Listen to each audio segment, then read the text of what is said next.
Hey everyone, welcome to DRX Learning Hub, your one-stop destination for B.Pharm first-year success. Today, I am going to unlock the secrets of complexometric titrations, a must-know topic in pharmaceutical analysis. So, what exactly are complexometric titrations? In simple words, these are volumetric analyses where the substance you're testing forms a super-stable, water-friendly complex with the titrant.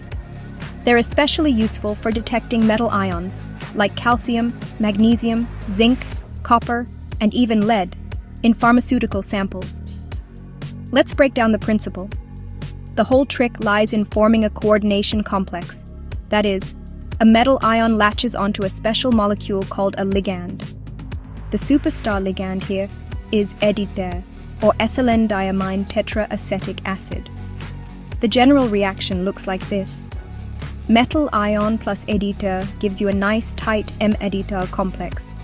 You know you've reached the endpoint when your metal ion indicator changes color, the signal that all metal ions are now locked up with EDTA. Why is EDTA everyone's favorite? Simple.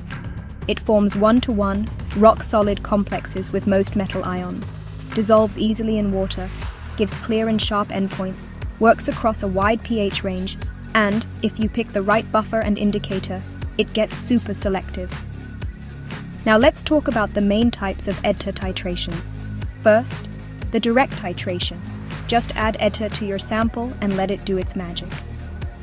Indicators like Areochrome black tea and Murexide help show you the endpoint. This is how you check for calcium and magnesium in water or injections. Second, back titration. Here, you add extra EDTA to the sample, then titrate the leftover EDTA with a metal ion solution. This one's handy when reactions are slow or form precipitates. Think zinc or nickel determinations. Third, replacement titration. You swap out your sample metal for another, which teams up with an indicator for detection. Useful when calcium and magnesium are together. Fourth, masking and demasking.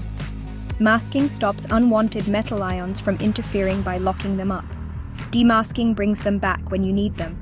For example, cyanide can mask copper and zinc during titration. What about indicators? Areochrome black tea turns from wine red to blue at pH 10. Murexide flips pink to purple around pH 12 to 13, and pan goes from orange to red.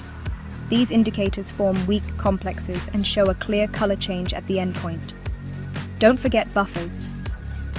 Controlling pH is crucial because metal EDTA complex stability depends on it. Ammonia-ammonium chloride for pH 10 helps with calcium and magnesium, while pH 12-13 is perfect for calcium with Murexide, and pH 5-6 works well for zinc. Where do you use complexometric titrations in pharmacy? Everywhere. From assaying calcium gluconate, magnesium sulfate, or zinc oxide, to checking water hardness, metals in drugs, or even calcium and magnesium in ORS. The advantages?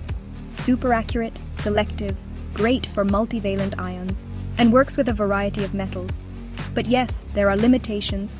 It's sensitive to pH, some metal ions can mess things up, masking agents are sometimes a must, and indicators might break down in strong alkaline conditions. So, that's your quick guide to complexometric titrations. If you found this helpful, like, share, and don't forget to subscribe to DRX Learning Hub. Thank you.